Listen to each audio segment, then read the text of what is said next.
Hi, welcome to our channel where we share the most intriguing stories. When a tech founder trades code for cacti and escapes to a quiet life off the grid, he thinks he's left chaos behind. But peace is short-lived when a power-hungry HOA president sets her sights on his land. What follows is a suburban war no one saw coming. When I sold my tech startup 2 years ago, I didn't do what most people in my shoes would. I didn't buy a yacht, a penthouse in San Francisco, or a Tesla with butterfly doors. What I did was drive halfway across Colorado, sign the deed on a quiet parcel of land just outside the city limits, and build a life with soil under my nails and silence in my ears. After years of code, chaos, and corporate nonsense, I wanted one thing: peace. The property was a dream. A weathered but charming house sat at the center of nearly 2 acres, tucked right at the edge of a suburban neighborhood governed by a homeowners association. That detail was critical. My land was legally and geographically outside of the HOA's jurisdiction. I verified it 5 times. It had its own parcel number, a clear boundary on every map I could find, and most importantly, the purchase contract explicitly stated no HOA affiliation. For once, I was free, and I loved it. I spent my mornings sipping herbal tea in a robe that had seen better days, barefoot in the grass, sketching greenhouse designs on napkins. I was building something real, working on my first greenhouse to grow rare orchids and desert succulents. I even started naming them, much to the horror of my more corporate friends. They called it a midlife crisis. I called it healing. Then, one Tuesday afternoon, I heard a knock on the front door. It wasn't FedEx or the solar rep who usually got lost looking for the next cul-de-sac. It was a woman in pastel slacks and a blazer that screamed, "I'm important in places where nothing happens." She introduced herself with a dazzling smile and a clipboard. Karen Barton, president of the Meadowvale Homeowners Association, just stopping by to welcome you to the neighborhood. I already knew where this was going. She handed me a glossy HOA pamphlet, as if I had somehow missed the unspoken memo. I smiled, thanked her, and explained, politely but firmly, that I wasn't a member of Meadowvale HOA. My land was entirely outside its bounds. Her smile twitched for a moment, but she recovered with the grace of a woman who wasn't used to being corrected. "Oh, I understand, of course," she said, with a saccharine tone. "But everyone contributes around here. It's how we keep things so harmonious. Just something to consider." And with that, she vanished down my gravel path in her spotless white SUV. It was an odd little encounter, but I shrugged it off. Just a neighbor trying to extend her control a bit too far. Nothing to worry about, right? Right? About 3 weeks after the pastel tornado named Karen paid her friendly visit, I found an envelope tucked into my mailbox. No return address, just a neatly typed label. Resident Important Community Update. I opened it casually, expecting maybe a flyer for a block party or a church fundraiser. What I got instead nearly made me choke on my coffee. Inside was a formal-looking invoice with the Meadowvale HOA letterhead at the top and a total due of $12,084.77 at the bottom. I blinked. Then I blinked again. A note was attached. "Dear homeowner, due to the architectural enhancements made to your property, notably the greenhouse structure and landscaping upgrades, your property has been reclassified as a Category A estate. This new tier includes premium HOA participation rates. Please remit the enclosed amount within 30 days. I sat down, rereading it 3 times. It was so absurd it felt like a prank. But there it was, signed by Karen Barton, president, in the kind of signature that tried to look elegant, but screamed control issues. I immediately called the number at the bottom of the page. After a few rings, the familiar voice picked up. "Meadowvale HOA. This is Karen." I didn't even say hello. "Karen, I think there's been a mistake. I just received something that says I owe the HOA over $12,000. My property isn't even part of Meadowvale." There was a pause. I imagined her adjusting her pearls.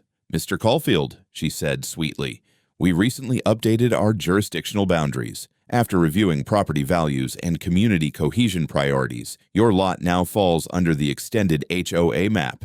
It was a board decision." "You... what? You just decided my property is now part of your HOA?"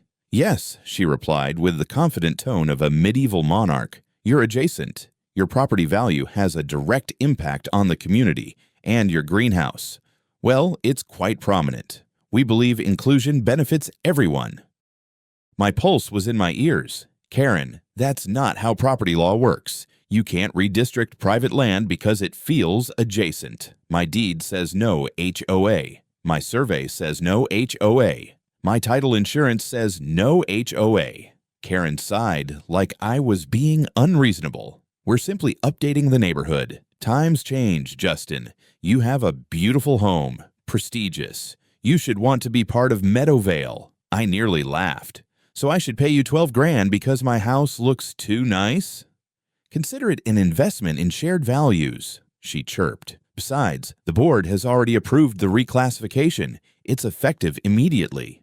I hung up before I said something unprintable, but the madness didn't stop there. The next day, a printed copy of the HOA revised map was taped to my gate, highlighted in pink marker. My lot had been literally drawn in with what looked like a ballpoint pen and ruler. The words, "New Boundary HOA Approved," were scrawled beneath it like a child's art project. 2 days after that, another envelope arrived, labeled Second Notice, and this one threatened late fees. At this point, I realized I wasn't just dealing with a pushy neighbor. This was a full-on administrative ambush. The HOA was trying to absorb my property like some kind of suburban amoeba. If they couldn't convince me, they'd try to bully me into compliance. What scared me most wasn't the dollar amount. I could fight that. It was the tone, the implication that I no longer had control over my own land. Karen and her HOA weren't knocking anymore. They were clawing their way through the legal cracks, trying to turn my home into their next conquest. Well, they'd picked the wrong gardener to mess with.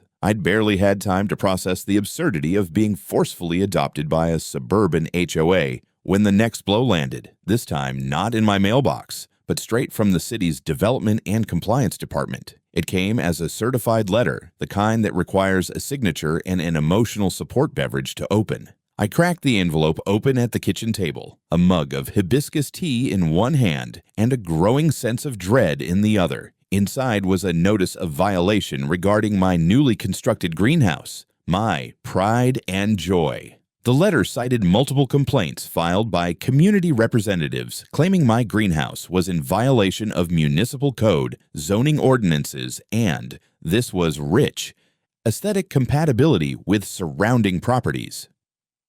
Aesthetic compatibility? It was a modern glass-paneled greenhouse nestled behind native landscaping and hand-built stonework. It wasn't some reflective alien dome. But wait, it got better.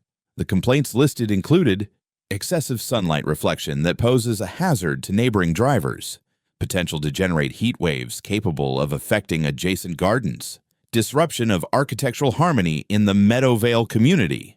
They made it sound like I was building a nuclear reactor, not raising orchids and cactus hybrids. The letter informed me that an inspection was scheduled and that I'd need to appear at a hearing to defend the legitimacy of my structure. I knew exactly who was behind this. The only person who had shown any interest in the greenhouse, aside from myself and a couple hummingbirds, was Karen Barton, and now she was escalating her HOA nonsense into city-level bureaucracy. Weaponizing red tape.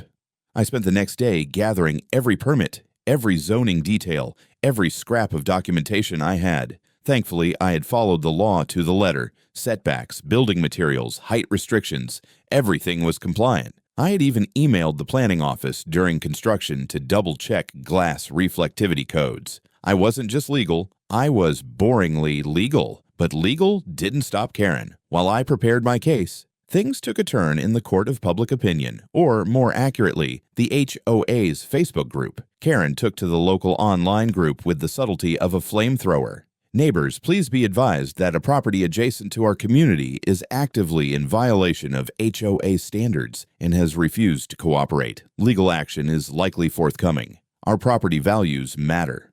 Then someone commented, asking who she was referring to, and she posted a photo of my greenhouse with a snide caption, "Some people grow weeds, others grow problems."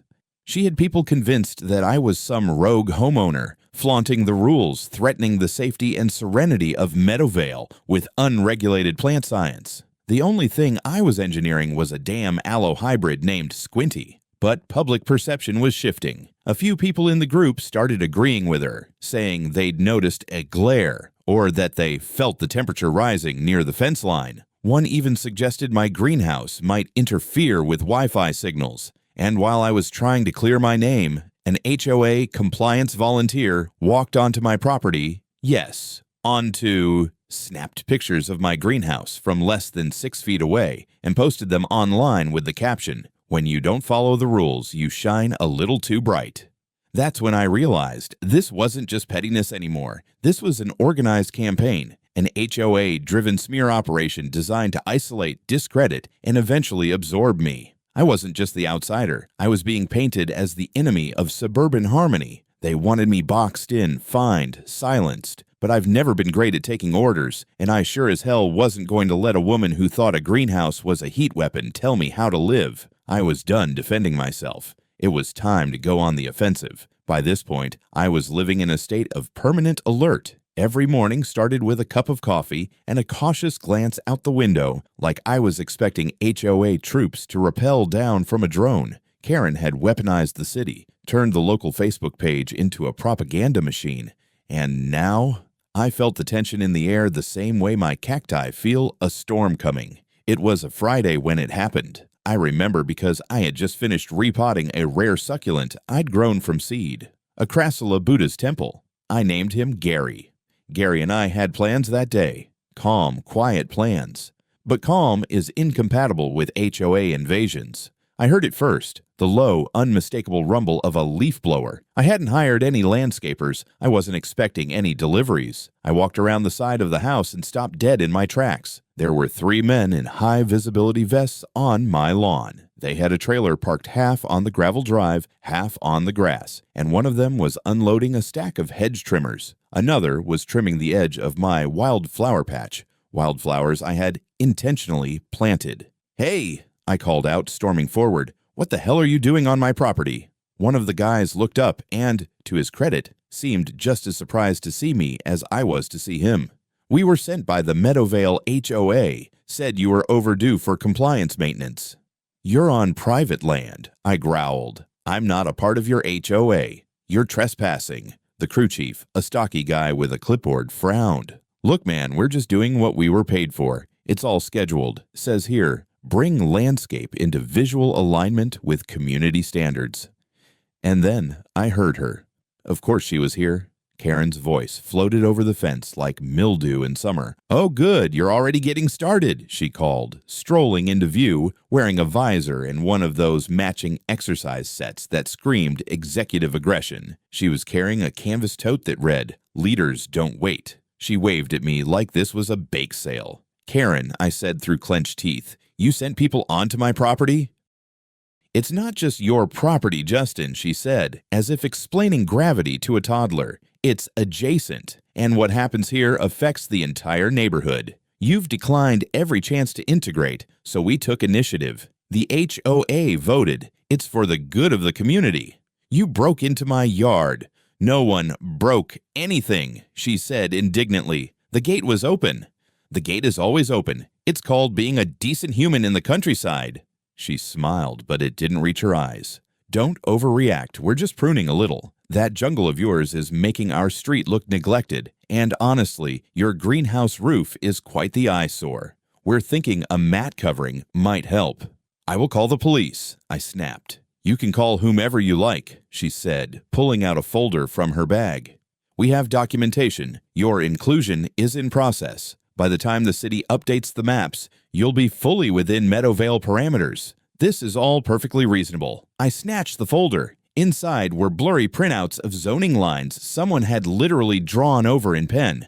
I mean with arrows and labels like "Justin's house equals HOA soon." She actually grinned. "Creative, right? We're updating for the modern landscape." That's when I lost it. I told the landscapers to pack up and leave immediately. One of them apologized and bolted. The others followed suit when I mentioned the word trespassing with just the right level of fury. Then I turned to Karen. "This is your final warning. You step onto my land again, or send anyone else onto it, I will have you charged. And I'm not bluffing." Karen's face tightened, her smile cracking for the first time. "You know," she said icily, Most people would be honored to be included in Meadowvale. We don't usually have to force community spirit." I stepped forward, close enough that she actually backed up half a step.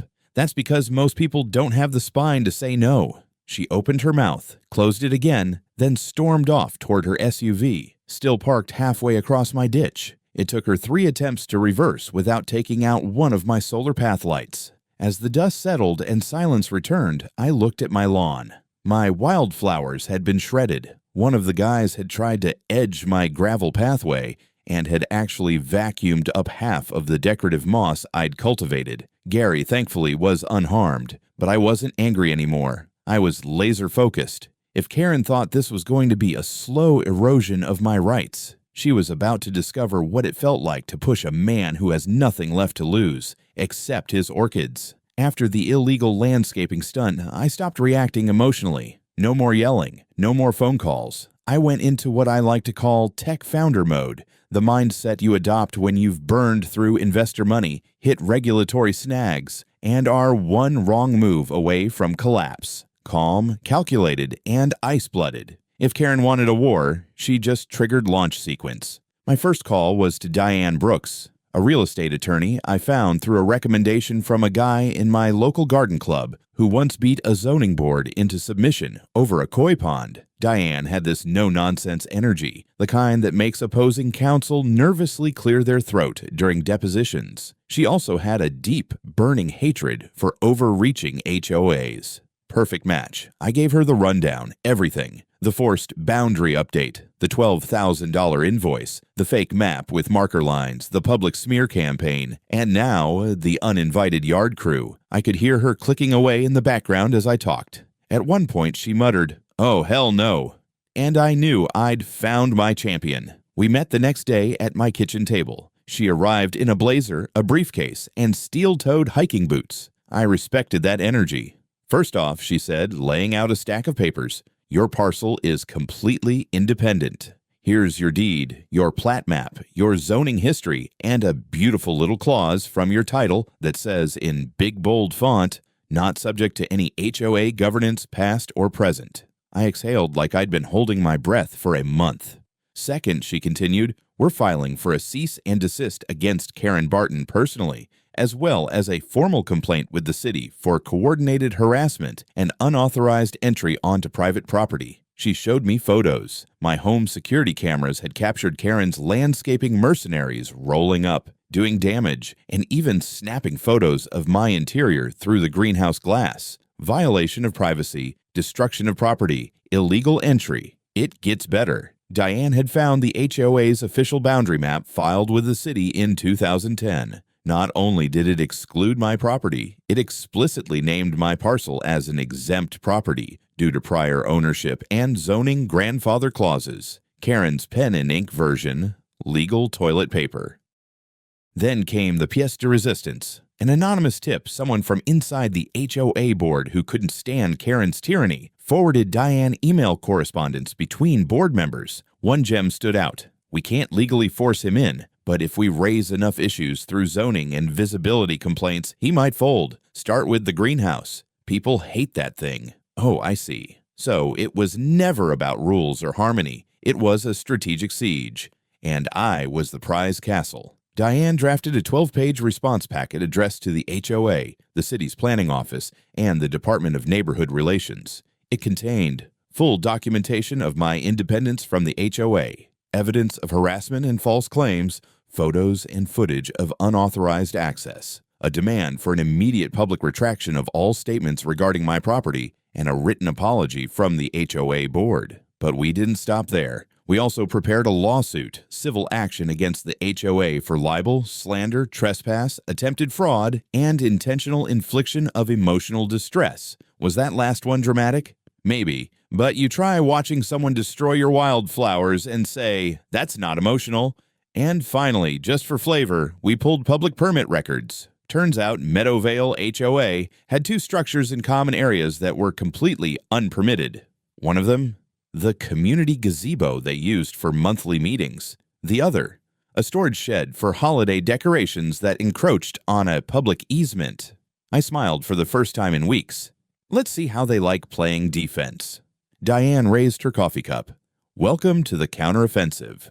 There are moments in life when you walk into a room and know, in your bones, that the tide has turned. That day in court was mine. As I walked through the polished glass doors of the county courthouse, flanked by my attorney Diane, who looked like she could bench press a legal textbook, I wasn't nervous. I was electric. Across the aisle sat the HOA board in a neat little row like overdressed ducks. And at the far end, in a peach-colored blazer that might have once been fashionable in 2006, sat Karen Barton, hair flawless, smile forced, knees, I noticed, slightly jittery. Perfect. The courtroom was smaller than I expected, but packed. Several of my neighbors had shown up, curious and, judging by a few nods of support, hopeful. Apparently word had spread about the guy who said no to Karen. Some had heard whispers about my lawsuit. A few had likely come just to watch the queen of HOA get grilled under oath. Let them witness. The proceedings opened with Diane calmly laying out our case. No theatrics, just facts. Clear, surgical precision. She presented my deed, zoning maps, and recorded exclusions from the HOA's founding documents. The $12,000 invoice issued by an organization with no legal jurisdiction over my land. Photographs and footage of unauthorized landscapers damaging my property. Emails proving a coordinated campaign of false complaints. Screenshots of HOA board posts slandering me online. The judge's eyebrows rose further with every exhibit. He interrupted once to ask, "You're telling me they tried to redraw legal boundaries with Sharpie?" Diane nodded. "Yes, Your Honor, without city approval, and then attempted to enforce financial obligations based on that fantasy." Then came Karen's turn. Her lawyer, a polished man with too much Jill and too little backbone, stood to argue that the HOA acted in the best interest of neighborhood integrity. But his rhythm broke quickly under Diane's cross-examination. She was relentless. Then Karen took the stand.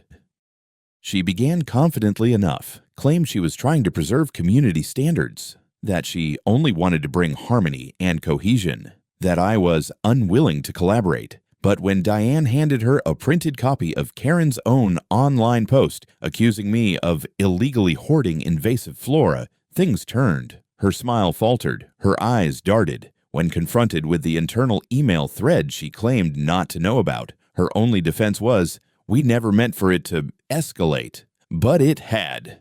And the courtroom saw it. When the judge finally spoke, his words carved through the silence like stone on glass. What I see here is a homeowners association that stepped well beyond its bounds, literally and legally, into harassment, defamation, and attempted fraud. You not only tried to coerce a private citizen into financial compliance through deception, but also trespassed and caused material damage to his property. He turned toward Karen, then to the rest of the board. This is not how communities are built. This is how they are broken. The ruling, HOA's invoice, null and void. Greenhouse, 100% legal and protected. Damages awarded to me, $415,000, including punitive damages for emotional distress, legal fees, and repair costs. HOA ordered into state oversight for 1 year.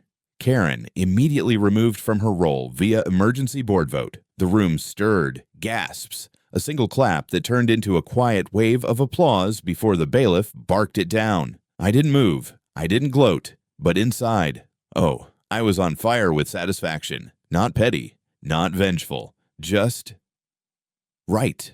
Justice wasn't abstract anymore. It wore a black robe and just verbally suplexed the HOA into the next zip code. As we exited the courthouse, the sun hit me like a spotlight. Neighbors came up, some shaking my hand, others offering quiet, stunned congratulations. One older man with a weathered hat whispered, "Been waiting years for someone to shut her down." I just smiled. For the first time in months, I could breathe. Not just because I'd won, but because I'd reminded an entire neighborhood that a man on his own land is not to be messed with. Not by bylaws, not by fake maps, and definitely not by a pastel tyrant in a Volvo. It's been 6 weeks since the gavel came down and Karen's HOA empire cracked like a sun-dried bird bath. Since then, life has taken on a wonderfully surreal flavor, the kind where you wake up, look around, and think, wow, I actually live in a sitcom now.